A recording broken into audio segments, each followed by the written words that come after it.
Hello friends! Are you ready to know a little bit more about Swiss food? Because today we'll take a look at the Swiss chocolate, considered the best chocolate in the world. Before we start, if you want to learn more about the Swiss chocolate, don't forget to download the activity pack in the description below. You can also watch our videos about Switzerland and the Matterhorn. Now let's get on with this video. For many people around the world, Switzerland is synonymous with chocolate, but not just any chocolate, rich, smooth chocolate that leaves you wanting more. The Alpine region of the country are home to creamy, rich milk, which is key to make chocolate with a silky consistency. But how did it all start? Well, many years ago, in the 17th century, the Swiss made use of their strategic position as a transit point for goods in Europe. As you may know, Switzerland is located right in the middle of Europe. This gave Swiss people a great opportunity to share their products with other countries. Everything began in the canton of Ticino, which sits on Switzerland's southern border with Italy. Back then, chocolate wasn't the luxurious eating experience of today. It was at once gritty and chewy. It wasn't until much later that the chocolate we all know and love today came into existence. In 1819, the first mechanized chocolate factory opened in the town of Vevey. This factory was the Keiller Chocolate Factory, a very well-known brand in Switzerland. It even has a museum in Bruck, the Meissen Keiller, which offers tours starting from a comprehensive introduction of the history of chocolate from Aztec cocoa ceremonies up until modern innovations. Many others soon followed Keiller's lead, and before long, chocolate factories had sprung up across Switzerland. In 1836, the Sprungli family set up a shop in Zurich, which would later merge with Lindt,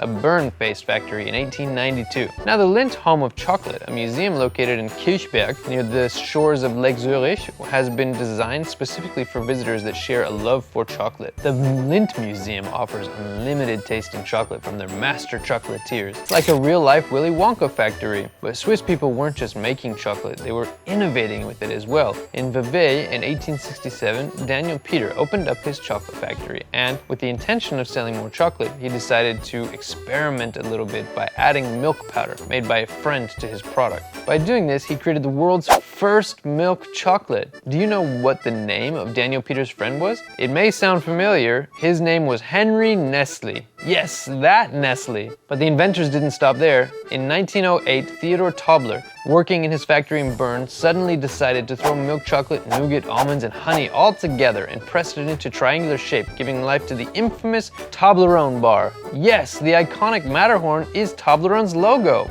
This is where all three of our Switzerland videos come together. In 2016, Swiss chocolate brands exported 122,000 tons of chocolate, raking in almost $1 billion Swiss francs in the process. That's a lot of chocolate and a lot of money. Swiss chocolatiers continue to innovate and find new ways to impress our taste buds. In 2017, Swiss-based company Berry Callebaut unveiled its new Ruby chocolate. And since then, several brands have released a huge amount of Ruby chocolate bars. It has an intense fruity aroma with bittersweet tones. Have you ever tried Ruby chocolate? Switzerland's role in the history of chocolate is far from over, something which many people will be incredibly happy to hear. So that's a brief history of Swiss chocolate. Thank you so much for watching our video. Remember that if you like what we do, you can subscribe to see more. Ciao, friends!